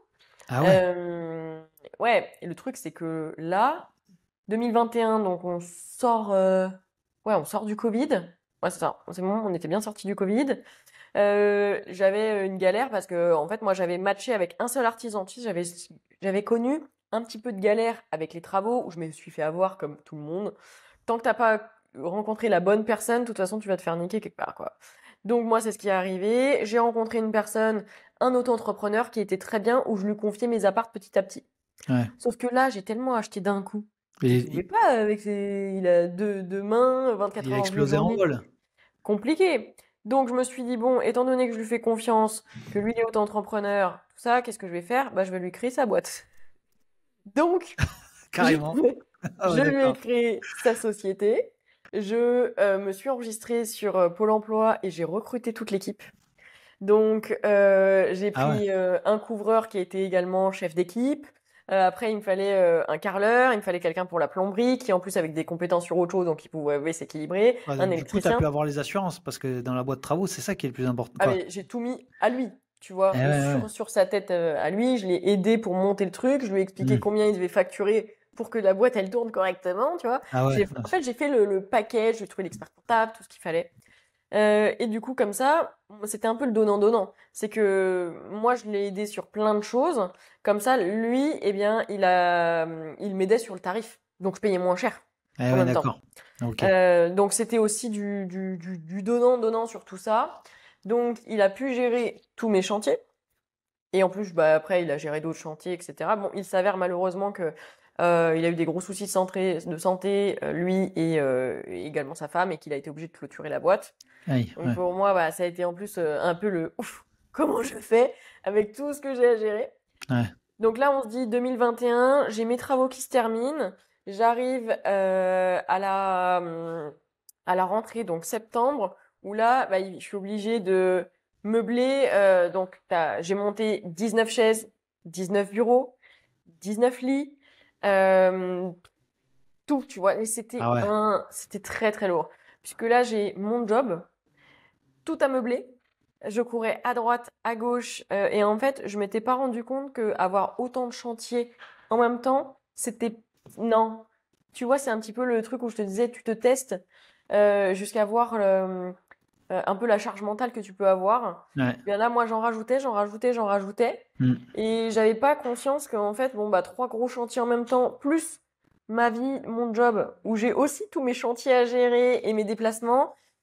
Et Oh, mais là, en les gens plus, en t'écoutant, ils vont se dire comment elle fait. écoute, et en plus, j'avais rencontré quelqu'un, donc il fallait que je sois un peu présente. Ça peut servir, hein. Un peu présente Ça peut pour servir. entretenir cette relation.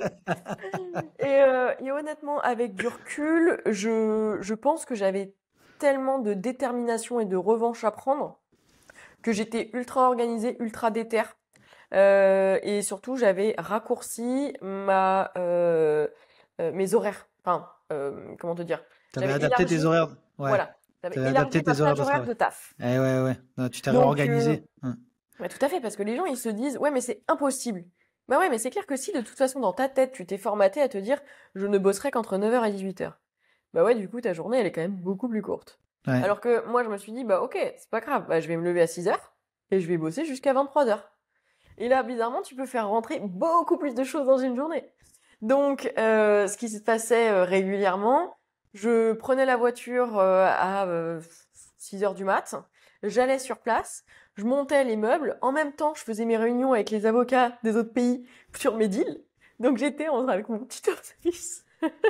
J'en Oh là là. rigole avec les souvenirs, tu vois, mais j'étais avec mon tournevis et là, j'étais sur mes trucs. Ok, le deal, donc là, on a 5 points et tout. Bon, la renta, faut faire attention aux travaux, nanana. Et moi, j'étais en train de monter mes petits trucs, d'accrocher mes télés au mur. Et en fait, bah, j'ai fait ça. J'ai mis de côté mes vacances pendant quelques temps. J'ai mis de côté mes week-ends. Quand mes potes, ils allaient en soirée, et bah, moi, j'allais sur le chantier. J'ai la chance d'avoir un conjoint, du coup, on va pouvoir relier là-dessus. Hmm. Aussi qui est entrepreneur. Et donc, il a tout de suite, dès le début, bah, en fait, il bossait un peu autant que moi. Donc, il a compris naturellement que il fallait me laisser de la place là-dessus, que c'était mon truc que je gérais, que c'était pour l'avenir et que j'avais besoin de me réaliser. Et en plus, j'ai envie de te dire, à cette époque-là, je pense que s'il avait agi autrement, il serait pas resté. Euh, Donc j'avais beaucoup de place pour gérer mes trucs. J'étais pas présente pendant les 6 premiers mois, je pense, de notre relation le week-end. Ouais. Mais après, bah, c'est que maintenant, bah, je suis beaucoup plus libre que lui, tu vois. Moi, je prends un billet d'avion demain. Lui, même s'il a une boîte, bah, il a quand même des équipes, etc. à gérer. Et c'est différent. Mais par contre, je relie à 3000% ce que tu as pu dire sur l'entourage, qui est Ouais. extrêmement important. Je pense que quand t'as des gens qui sont toxiques, qui te remettent en question, qui disent que t'es pas capable, qui juste te font poser des questions que tu n'as pas encore anticipées, ou du coup tu te recrées d'autres questions, c'est quelque chose qui te bloque totalement ton passage à l'action et qui fait que t'es totalement bloqué et tu fais rien, quoi. Bah, ce que je dis souvent, moi, en fait, après j'ai 38 ans, hein, je sais pas si je te l'ai dit, donc j'ai quand même un peu plus âgé que toi. Et moi, ce que j'ai pu voir ces 15, ouais, depuis que je travaille, ouais, depuis l'âge de 19 ans, ces 20 dernières années, c'est que je n'écoute que les gens qui ont fait dans le Mm. domaine qui m'intéresse. À l'immobilier, moi, il n'y avait personne autour de moi, donc quand quelqu'un me donnait un conseil il y a 10-15 ans, tu l'écoutais parce que j'étais un peu plus jeune, mais très rapidement, je ne l'ai pas écouté. Je me suis dit, attends, il a peut-être. Pourquoi il me dit ça? Il l'a fait ou pas? En fait, il y avait comment on appelle ça, une dualité. Pendant longtemps, je me suis dit, attends, mais il a raison, il n'a pas raison, mais attends. Et au bout d'un moment, je me suis dit, mais est-ce qu'il a fait? Est-ce qu'il ce qu'il dit, ce qu'il a fait, il a eu les conséquences, les avantages? Et que ce soit la bourse, j'y connais pas grand-chose, mais pareil, tu vois, sur l'entrepreneuriat, est-ce que tu as créé une boîte? Est-ce que tu sais ce que c'est de payer des charges sociales? Tu vois, donc moi, les gens, aujourd'hui, je n'écoute que les gens qui ont exécuté et fait la compétence que je souhaite acquérir, ou en tout cas ce que je suis en train de vivre, à minima. Et pareil pour l'éducation des enfants. T'as pas d'enfants, me dis pas comment je dois éduquer mes enfants. Non, Je mais suis d'accord. je brode un petit peu au sens large, mais c'est exactement ça. C'est que ça. C'est pour ça que je pense qu'on est aligné sur le fait qu'effectivement, la personne qui t'entoure doit te comprendre à minimum des efforts qu'il y a à faire. Ouais. Ça, j'en suis ultra Ouais. convaincu. Et c'est vrai que c'est pas évident parce que tu vois, moi, genre, quand je suis en coaching, j'ai des gens qui me disent, mais moi, j'ai envie de me lancer, mais mon mari veut pas. Ou mon mari est stressé. Et tu te dis, bah, c'est vrai que quand tu te lances, que tu es solo et que du coup tu intègres quelqu'un dans ta vie, mais qui est en connaissance de cause, qui sait que c'est comme ça, tu sais dès le début si ça va matcher ou pas. Quand toi tu as envie de développer, d'avancer, de rajouter tes compétences et de prendre un chemin, mais que tu as déjà dans ta vie quelqu'un qui est comme ça et qui n'a pas envie de prendre ce même chemin, c'est vachement compliqué. Bon, moi je peux pas leur dire, bah écoute, le divorce c'est super cool, tu te barres et tu recommences, tu vois. Euh, et Et tu c'est leur vrai dis que quoi? bah alors, je leur dis déjà d'essayer d'emmener la personne et de faire découvrir quelque chose. Tu vois, déjà d'instaurer quelque chose là-dessus. Ensuite, si la personne est vraiment bloquée, je leur dis, bah écoute, de toute façon, tu le fais de ton côté, tu investis de ton côté, et quand il ou elle va se rendre compte que c'est possible et que ça fonctionne, il va se dire, ok, potentiellement, on va y aller. J'en ai aussi où c'est avec leurs parents, où ils en parlent pas du tout. Ouais. Et une fois qu'ils ont fait plusieurs investissements, ils montrent à leurs parents ce qu'ils ont fait. Et ensuite, ils se disent, ah ouais, mais c'est plutôt pas mal ce que t'as fait. Et il y a une confiance. C'est vraiment le truc de, justement, gagner la confiance, où tu te dis, bah, putain, t'as une montagne à gravir. Déjà que toi, t'as pas forcément confiance de ouf en toi, parce que c'est un truc que t'as envie de mettre dans ta vie. Et en plus, il faut aussi réussir à gagner la confiance des autres. Parce que Fatigant. tu crois, parce que du coup, tu me fais une belle transition avec ton côté entrepreneuriat dans l'immobilier. Parce que si on résume ton côté perso, tu as fait une cinquantaine de lots, d'après ce que j'ai pu dans mes notes, J'ai une cinquantaine de locataires, surtout locataires. parce que comme j'ai beaucoup divisé, tu te dis que j'ai 32 chambres de colocation et le reste, c'est majoritairement des studios. Ok. Mais du coup, moi, j'ai une dernière question sur ton parcours d'investisseur avant de passer sur Ouais. l'aspect entrepreneuriat. C'est que la gestion. Comment tu fais pour gérer, tu vois, ces 8 co-living, ces 8 chambres.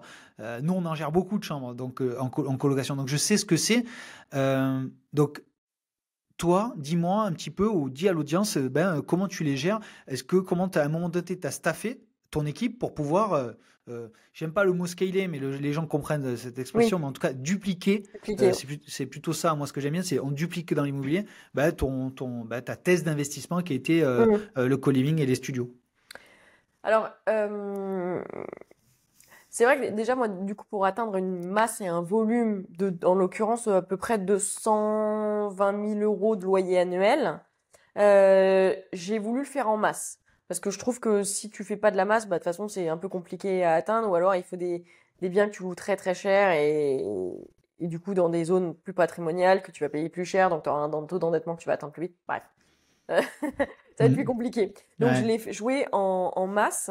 Euh, j'ai directement pris déjà quelqu'un dans tout ce qui va être colocation pour résoudre les problèmes de base. C'est un peu comme dans un couple, dans une maison. Les problématiques que tu vas avoir majoritairement, ça va être la gestion du ménage, Mhm. la gestion des poubelles. Ça, c'est ce qui pète tout le temps. Donc, je Mhm. me suis dit bah, directement dans les espaces pour éviter qu'on m'appelle 40 fois en me disant oui, bah écoute, il y a un problème là-dessus et ça, et puis l'autre, il a pas rangé sa vaisselle. Chut, j'ai mis une femme de ménage. Ok? Ouais. Donc ça, c'était vraiment obligatoire. Une personne qui s'occupe de l'entretien. Merci, je vous vois venir. Ça ne se dit plus femme de ménage. Ouais. Euh, Ouais. voilà. Ok. Bon. J'avais même pas relevé, tu vois. Donc Ouais. bon, j'ai quelqu'un qui s'occupe de ça. Ensuite, cette personne qui s'occupait du ménage, bah tu sais, naturellement, les gens ont quand même envie de tendance déjà à vouloir gagner plus et à un peu évoluer. Donc moi, je lui ai appris à faire un état des lieux. Comment ça fonctionne un état des lieux? Ok, Ouais. on fait ça, nanana, nanana, nanana. Ok. Donc cette personne qui gérait uniquement l'entretien s'est vue aussi ensuite gérer et faire les états des lieux d'entrée et de sortie et les visites. Donc déjà, tu délègues une grosse partie à ce moment-là. Donc je dirais que le côté un peu opérationnel, ok. Ensuite, tu vas avoir, moi j'ai pris quelqu'un pour faire l'entretien, donc quelqu'un qui fait l'entretien multirisque, peu importe, tu vois, du patrimoine. Donc que ça soit les petits travaux, les gros travaux, mais au moins qui peut intervenir. Il Puisque fait le matching aussi, cette personne? le quoi? Le matching entre locataires, surtout en Euh, co-living. Qu'est-ce que tu appelles le matching? Bah, faut que la communauté fonctionne entre les locataires. Ah, le matching. Ah oui, comme ça. Non, pas particulièrement. Il échange, il met en place qu'est-ce qui doit être fait, pas être fait. Surtout pourquoi moi je dois ne pas être contactée, Ouais. tu vois. Par contre, moi quand j'ai un premier échange avec ces colocataires-là, il y a toujours un bon, je vous explique, ils sont comme ça, comme ça, comme ça. Euh, mais j'avoue que je l'ai jamais fait et j'ai jamais eu trop de problèmes. D'accord. Bon, mais next alors. Ok, J'ai d'accord. pas eu de particulièrement. En fait, à la sélection des locataires, je sais d'avance. Tu vois, quand j'ai une coloc de filles, je vais éviter de mettre un mec de 45 ans dedans. Ouais, on est d'accord. Ouais. D'accord. On est OK. Quand j'ai un peu des nanas, tu vois, qui sont, je vais pas dire un peu pet sec, mais comme ça, je vais pas mettre forcément quelqu'un qui a une nationalité étrangère, qui connaît pas les règles d'usage, etc., où ça pourrait être pas forcément agréable à vivre au quotidien. Tu vois, je fais un peu attention à ce genre de choses. Et puis après, bah, c'est la communication et je Mais leur rabâche 40 c'est fois, toi quoi. qui réceptionne les candidats. Moi, je réceptionne les candidats, ouais. Ok, d'accord. Donc Euh, je- après, tu délègues après tout ce qui est la partie opérationnelle, ouais. visite, état des lieux, Alors, je administratif. réceptionnais. C'est vrai que pendant longtemps, je l'ai fait. Depuis cet été, je le fais plus puisque maintenant, j'ai une équipe qui gère ça aussi. J'ai pris une assistante et une stagiaire parce que comme j'ai beaucoup de patrimoine étudiant, il est vrai que l'été, pour moi, c'est assez Ouais, chaud. J'ai ouais, tout le c'est monde qui chaud. se barre en juin, tout le monde qui arrive. Bah, en ce moment même où on se parle, Ouais, tu vois, cette semaine, j'avais 23 arrivés. ouais, c'est énorme. Donc, c'est la guerre. Ouais, Donc à ce moment-là, si je veux en plus pouvoir avoir une vie et partir en vacances, et en plus là, bah, je reviens de 3 semaines de voyage de noces, bah, j'étais obligée d'avoir une équipe qui vient gérer, qui s'occupe des réservations, de tous les documents, de gérer les états des lieux, les dépôts de garantie, enfin, tu vois, tout ouais, ce genre de ouais. choses. On connaît. Voilà. Mais du coup, bon, on a compris sur la gestion locative. Je pense Donc qu'il y a plus. opérationnellement, ménage et une personne pour les travaux, full time. Ça, Mais c'est OK. pour clôturer un petit peu ce que tu... Pas Ouais. clôturer, mais en tout cas pour compléter, il faut que les gens sachent que quand même l'immobilier locatif, quand on décide de le faire à ton niveau, c'est des fusées, c'est des étapes, c'est des étages à une fusée qu'il faut mettre. On peut pas Oui, arriver à la fin de la fusée dans ton... je pense que d'ailleurs, tu le dis, d'ailleurs tu le dis très, très humblement, hein, mais c'est qu'en fait les gens, faut pas qu'ils se culpabilisent. C'est que tu as monté ta fusée étage par étage.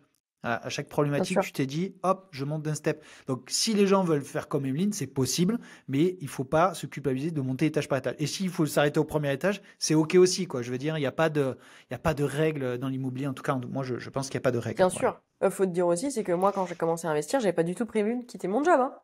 Moi, je le faisais parce que ça me rapportait des revenus complémentaires.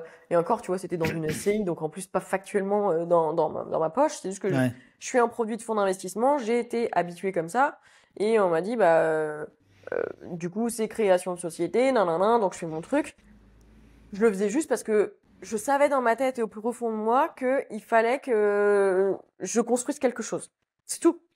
Basta. Et c'est juste que, étant donné que je l'ai fait massivement, et j'y ai été avec les chevaux, et c'est vrai qu'avec du recul, je me dis, putain, j'en ai de l'énergie, hein. Ouh. ah oui, oui, non, non, faut pas se mentir, hein. Tu fais partie des gens qui ont investi massivement dans l'immobilier, qui à un moment donné, ces fameux revenus passifs ont à un moment donné switché. Et c'est pour ça que je pense que tu as quitté ton job. Et après, je pense Oui, que tu avais soif d'entreprendre, hein, parce que c'est toujours inconscient quand on fait de l'immobilier, bien sûr. à ton niveau surtout. Donc, parce que du coup, je vais te poser une question un petit peu de transition pour aller sur ton centre de formation Mhm. Evermind. C'est Evermind, je me trompe Ouais. pas? Bon. C'est qu'en fait, est-ce que tu penses que tout le monde est fait pour investir? Tu as 1 heure. Ça va prendre 2 minutes. Ouais, Alors, je pense que oui. Pourquoi? Parce que c'est différent d'ailleurs de dire d'investir et d'entreprendre. On n'est quand même pas sur en interne, il se passe beaucoup de choses derrière. Je pense Ouais. qu'investir, oui, mais après, ça va dépendre, tu vois, j'ai toujours un côté technique qui ressort, du produit d'investissement, quoi. Parce que tout le monde n'est pas fait pour acheter une colocation de 7 chambres, 7 salles de bain. Non. Parce que tu vas devoir gérer des gens, tu vas devoir gérer des galères, et c'est un business, un peu un business, tu vois. Par contre, acheter un studio, bon, à la limite, si tu veux quand même investir en immobilier, tu as de la SCPI, mais tu peux aussi investir dans divers produits d'investissement qui sont totalement passifs. Il faut juste accepter que ton rendement aille avec ton risque et que ta tranquillité a aussi un coût. Ouais. Donc, si tu veux ne rien faire au quotidien, bien entendu, je pense qu'investir dans tous les cas, c'est bon pour tout le monde, mais que du coup, il faut pas t'attendre à avoir des revenus de fou malade.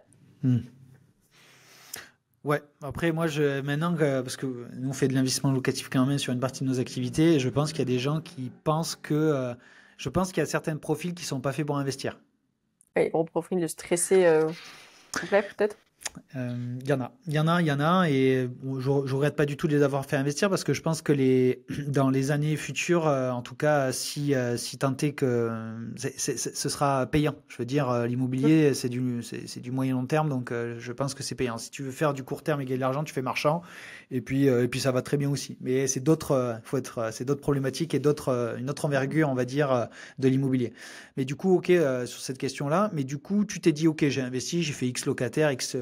Parce que juste pour donner un peu des métriques, combien tu as fait de montants de travaux? Est-ce que tu le sais un petit peu ou pas? Ouais, en travaux, en full package, oui, à peu près 450 000 euros de travaux, 430, un truc comme ça. Sur l'ensemble de tes biens? Non, Ouais, si? ouais, ouais. Ah ouais, d'accord, ok, un demi-million d'euros. Ok, donc c'est quand même, ça commence à faire, hein, je veux dire, quand tu Ouais, commences à faire un demi-million d'euros de travaux, ça commence à faire surtout en perso. ouais, Et ouais, du... alors je te donne l'histoire avec les métriques, comme ça, quand on fait le full package chiffres. Vas-y. Du coup, ouais, ça fait du coup donc 32 chambres de coloc, 12-15 studios à peu près, un truc comme ça. Euh, on est à 18 000 euros de loyer brut par mois. Ouais, Et ça me sort à peu près entre 7,5 et 8,5 en net. Tu vois, d'accord. presque. Et après, c'est bah, bien entendu hors si j'ai des gros travaux qui me tombent sur la tronche parce que j'avais pas prévu, s'il y a des choses du quotidien. Mais on est à peu près sur ces montants-là. Parce que du coup, tu as investi massivement, tu t'es dit, OK, pourquoi créer Evermind? Est-ce que c'est une histoire de rencontre? Je sais que tu es associé. Raconte-nous un petit peu cette bascule entre l'investissement locatif, je quitte mon travail. Alors, tu l'as peut-être quitté avant, non? Peut-être, je n'ai pas Alors, la donc, chronologie. 2021, on a dit je mets tout en location. Et là, l'été 2021, je me rends compte bah, que je sors un peu la tête de l'eau, tu vois. Je me Ouais, dis, oh là là, j'ai 23 locataires qui arrivent pour cette nouvelle rentrée, c'est un peu la guerre. Et je me dis, je vais regarder un peu les chiffres, chose que je faisais à l'unité, mais je l'avais pas fait un tableau consolidé. d'accord. Et là, je regarde les chiffres et je me dis, ah ouais, mais en fait, c'est cool. Et je vois bah, la charge mentale de tout ce que ça m'avait créé. Je vois tout le boulot qu'il y a. Je vois bah, il y a quand même beaucoup de choses à faire. Et comme je déléguais pas, c'était pas évident. Et en même temps, je vois aussi tout ce que ça rentre dans ma poche. Et donc, le 5 septembre 2022, j'ai officiellement dit à mes anciens boss que je partais. Donc, je leur ai dit, les gars, je vous aime, mais je vous quitte. Et donc, je suis partie officiellement le 28 février 2023? 2000, non, 2022, je me suis plantée. 22? C'est le 5 D'accord, septembre 2021 que je leur ai dit que je d'accord, partais et c'est 28 février 2022 que je suis partie. Entre-temps, j'ai racheté 2 appartes en Île-de-France, donc 2 colocs de 3. Et donc là, bah, je quitte mon job, finito, allez, adios. Et en même temps, j'avais rencontré Thomas sur les réseaux sociaux. Moi, à ce moment-là, je t'avoue que je suis un peu partagée. Je me dis, je suis à la retraite, je vais kiffer, je vais profiter. Et en même temps, c'était complètement utopique, sachant ma personnalité où je suis toujours à fond les ballons. À quel moment j'ai pu croire que j'allais aller me dorer la pilule sous les cocotiers? Je sais pas. Mais bon. non. Pour moi, c'était un leurre. Tout seul. Alors après, je comprends le marketing autour de l'immobilier locatif, le monde entier, mais il y en a aucun qui a fait l'investissement locatif qui s'est arrêté de bosser. J'en connais pas. Bah écoute, Donc, ouais. si, moi, alors moi j'en connais, j'ai un pote aussi qui est comme ça, qui a investi, il a déménagé au Brésil et il vit sa vie là-bas et il kiffe et c'est tout, tu vois. Ouais. Mais mon perso, mon esprit avait envie de créer plus que ça. Et en fait, j'ai échangé avec Thomas, du coup, mon associé actuel, sur les réseaux sociaux. On s'est rencontrés sur Instagram. Ok. Et à ce moment-là, moi, je t'avoue que je sors de tout plein de process de boîte, etc. J'avais envie de briller solo, j'avais un besoin de reconnaissance solo, plus envie que quelqu'un me casse les bonbons sur quoi que ce soit, tu vois. D'accord. Et donc, je me dis, je vais peut-être, on me demande de faire un peu de formation, je vais peut-être le faire, mais solo. Voilà, je me pose Ouais. même pas la question. Et en réalité, j'avais donc échangé avec Thomas qui, lui, il a un profil, c'est un ancien pilote d'hélico de combat à l'armée, Ah ouais. qui a investi, qui a stoppé l'armée, qui a continué à investir, et du coup, il vit aussi de ses investissements. Et donc, on échangeait beaucoup parce qu'on a une fibre qui nous rapprochait, qui est le private equity, donc l'investissement dans les boîtes, dans les startups, etc. Ok. Où c'est pas quelque chose. Maintenant, ça l'est un peu plus démocratisé, mais tu reviens encore 2, 3 ans en arrière, on n'entendait pas du tout parler. Et donc, nous, on se faisait des calls, et à chaque fois que j'allais sur le chantier pour aller sur mes appartes, mais j'avais 1 heure et demie, 2 heures de voiture, et en fait, on s'appelait et on blablatait, tu vois, comme des nanas qui se racontent leur vie. Et on a vraiment fité à ce moment-là. Et lui, il l'a joué très bien. C'est que à la fin, quand j'ai quitté mon job, j'ai fait une soirée parce que j'organisais déjà des petits events d'apéro IMO, ce genre de choses-là. Et donc Thomas, il est venu et on a échangé, on s'est rencontrés. Et moi, j'avais déjà acheté tout le matos de tournage. Il m'avait dit parce que lui avait déjà commencé à faire de la formation en fait, tu vois. D'accord. Hmm. Et il me dit bah écoute, si tu veux, je te montre comment tourner, etc. Et je me dis, bon, bah écoute, archi sympa. Archi sympa, quelqu'un qui fait déjà ça, qui va m'apprendre à le faire. Et je me dis, bon, en même temps, du coup, je serai son concurrent direct, mais bon, ok, ouais, vas-y, pourquoi pas. Il vient à la maison et là, il l'a très bien joué. Et moi, j'ai adoré me faire closer. En fait, il débarque avec un cadeau pour mon mari, un petit cadeau pour moi. On échange, on blablate, on fit comme d'habitude. Et là, il me montre tout pour l'enregistrement parce que les gens, ils se pensent trop que les vidéos, c'est simple. Il me montre tout pour comment on fait. Et il me dit, bah voilà, maintenant, tu tournes. Je dis, ok. Je dis quoi? Je me retrouve avec la caméra, faut que je dise des choses et tout. Et il me dit, bah maintenant, il va falloir monter le son, la vidéo, faire ça comme ça et tout. Et là, je le regarde, je me dis, wow, ok. Et là, j'ai pris conscience et justement, j'ai adoré qu'ils me mettent face à mes responsabilités en me disant, bah, en fait, tu vois bien que non, c'est pas si simple. C'est pas genre, pouf, je tourne une vidéo, je la mets comme ça et basta, tu vois. Et les gens pensent trop que la formation, c'est easy, easy. Non. Et, et donc, bah, là, il m'a posé une propos sur la table. On s'associe, on monte le truc à deux, nanana, nanana, voilà. Chose que j'ai acceptée en 24 heures. Et le mois d'après, la formation était lancée.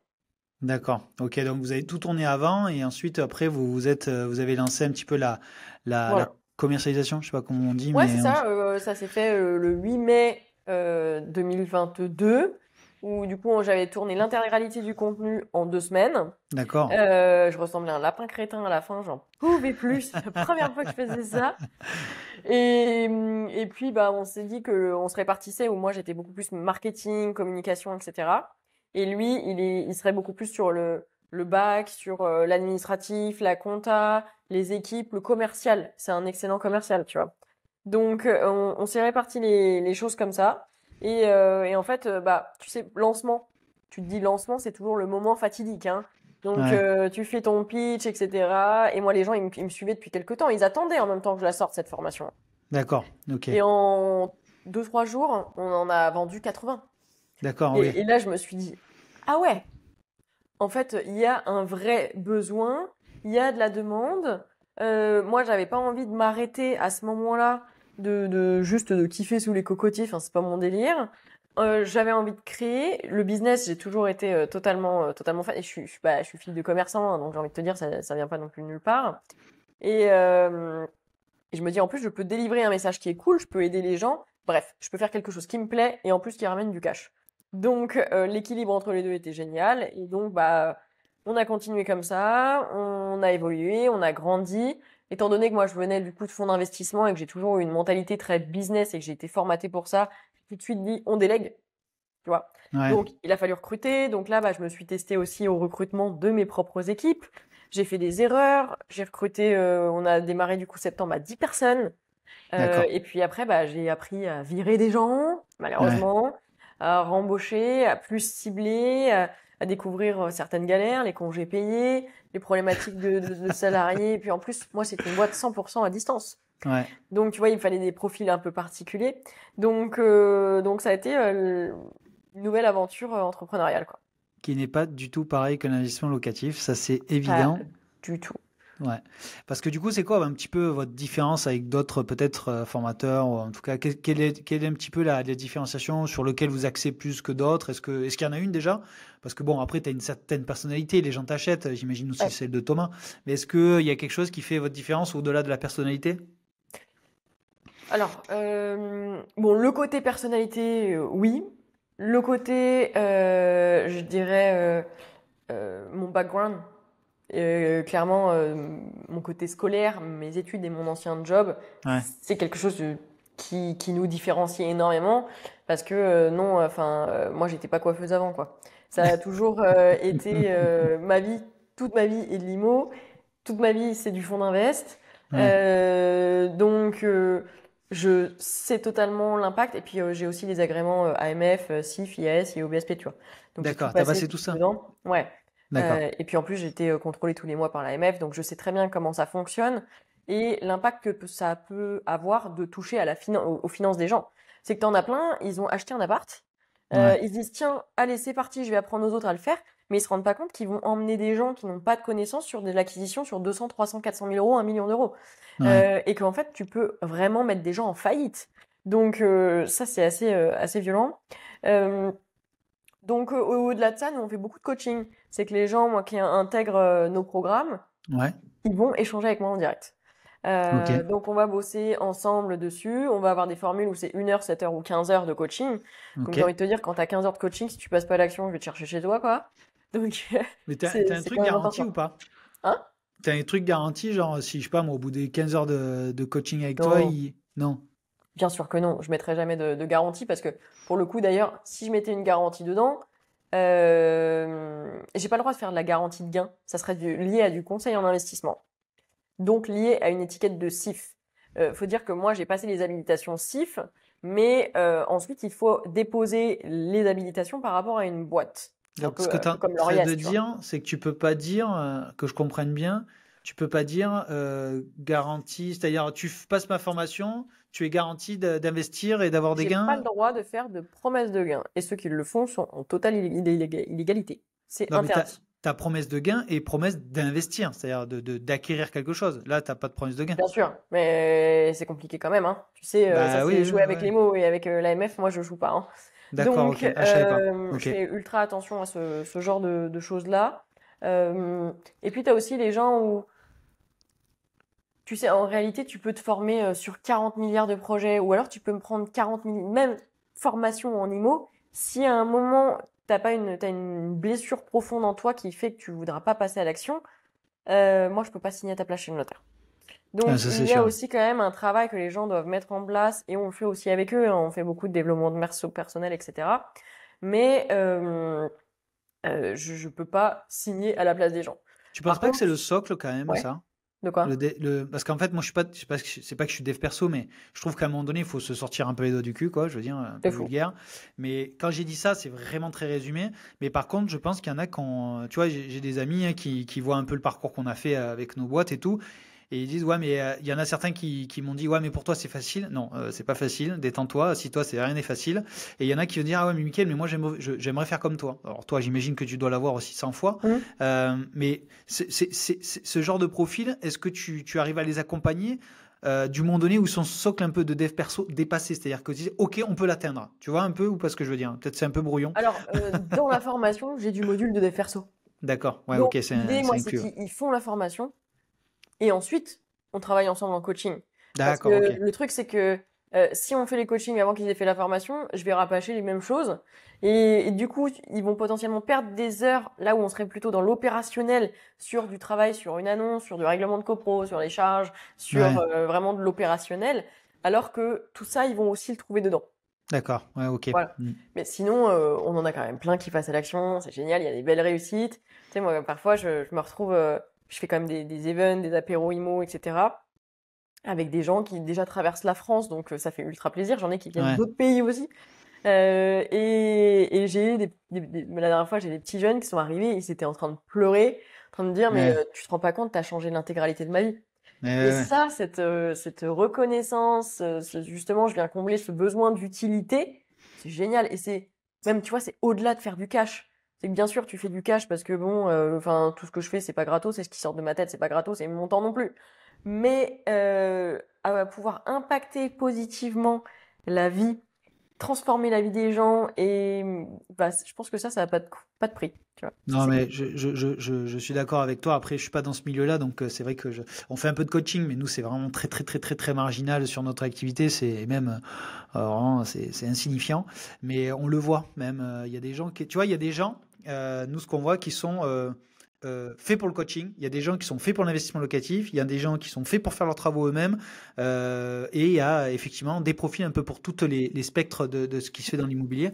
Mais par contre, le dénominateur commun que je vois, c'est que quand l'état d'esprit est pas là au départ, oh là, en fait, on part de tellement loin que des fois, c'est compliqué un petit peu de remettre les bases, de dire, OK, c'est possible, mais il faut que tu y crois aussi, autant que nous. ouais. Sinon, ça va être compliqué de t'accompagner. Et je pense que tu as du coaching, de la formation, du clé en main, peu importe, ou des travaux, que sais-je. Je pense qu'il n'y a pas ce fond un petit peu ouais, d'alignement. Je trouve compliqué, hein, au final, après quelques années d'accompagnement global. En Je tout suis cas, d'accord avec toi, et je pense que nous, on sélectionne aussi les gens. On d'accord, prend ok. pas tout le monde, quoi. Parce que, enfin, l'idée, si tu viens avec moi, c'est quand même que je t'aide et que t'investisses, quoi. Si déjà tu n'y crois pas à la base, et que c'est juste pour utiliser ton CPF, bon, bah, ok, mais Ouais, ouais. moi, du coup, je sers à rien là-dedans. Donc, on va quand même, moi, j'ai une équipe, donc il y a quand même pas mal d'échanges en interne, en équipe. On a un suivi aussi, ça veut dire que chaque personne qui rentre dans la formation, tous les mois, ils sont appelés par mon équipe pour savoir bah, comment ça va. Est-ce qu'ils ont je sais pas, parfois ils ont des petites downs où ça va pas en ce moment, ils y croient plus, Ouais, etc. Donc, on vient remettre un petit coup de jus. Mais si la personne de base n'y croit pas, bah, enfin, faut un minimum, tu vois. ouais, ouais. Parce que Faut y mettre du sien. vous communiquez un petit peu sur les gens que vous avez formés, le nombre de personnes, ou c'est quelque chose que vous gardez Ouais, bien en sûr. interne? Là, on doit être à peu près à plus de 1300 personnes. D'accord, en 2 ans et demi? Hmm, Ah ouais, ça vite. c'est beau quand même, non? Je m'en rends pas Ouais, compte, ouais, ouais, ouais, je c'est me rends beau. pas compte. Donc, non, non, c'est propre, hein. Là, comme ça, là, moi, je suis pas du milieu, je trouve ça pas mal. Donc, C'est euh, propre, on a quasiment 5 sur 5 en avis. d'accord. Oui, Euh, ça, c'est plutôt bien ça. ça, c'est important, c'est important. Bah oui, non mais, tu sais, c'est aussi trouver, comme j'ai dit, moi j'adore le business, mais trouver un équilibre avec l'éthique. Ça va avec. Ouais, C'est que ouais, ouais. moi, si je sais pas, là par exemple, tu vois, en direct, tu vois, ma target du mois de septembre, c'est de retourner l'intégralité de la formation. D'accord, ah ouais. Pourquoi? Parce que bah en fait tout évolue. Ah Le ouais, monde ça c'est évolue, sûr. moi aussi. Je suis pas la Ouais, même personne qu'il y a 2 ans. J'ai trop d'expérience à donner en plus. ouais, Euh, et puis bah les réglementations évoluent, les techniques, je vais pouvoir donner plus de choses. Les DPE, ça a changé. Là, ouais. avec les réformes qui sortent, bah j'ai aussi des vidéos à rajouter là-dessus. Donc même si à chaque fois je la mets à jour ou je rajoute quand même une vidéo à droite, à gauche dessus, bah là j'ai besoin de retourner le programme pour toujours garder une qualité optimale et que les gens ils se sentent pas lésés quoi. Ça c'est important.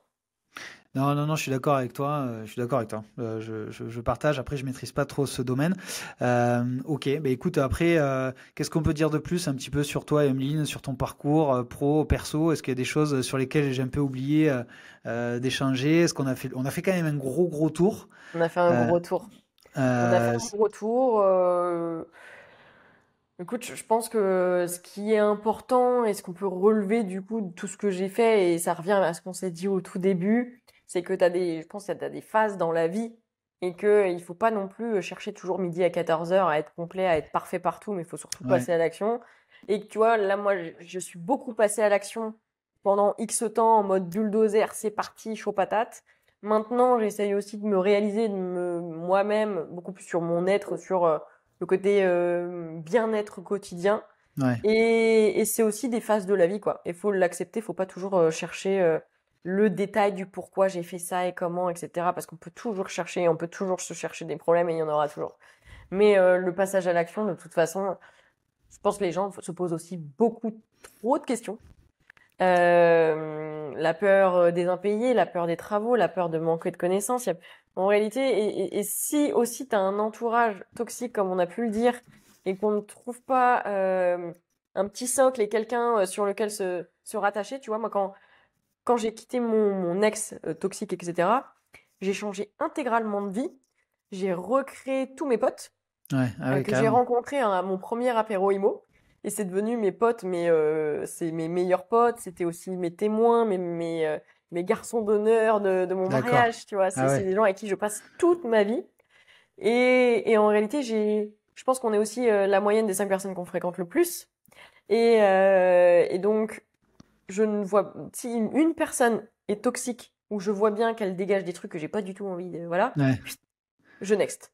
Je ouais. perds plus du tout de temps avec des gens qui vont pas m'amener vers là où je veux aller, tu Non, mais je pense que bon, je partage. J'ai pas plus à vois. Oui. dire, pas plus à rajouter, mais en tout cas, j'avais peut-être une dernière question pour clôturer cet Ouais. épisode. C'est quoi un peu ton futur? C'est quoi? Parce que c'est cool, t'investis, c'est cool, t'entreprends, mais est-ce que, je sais pas, t'aspires à d'autres choses?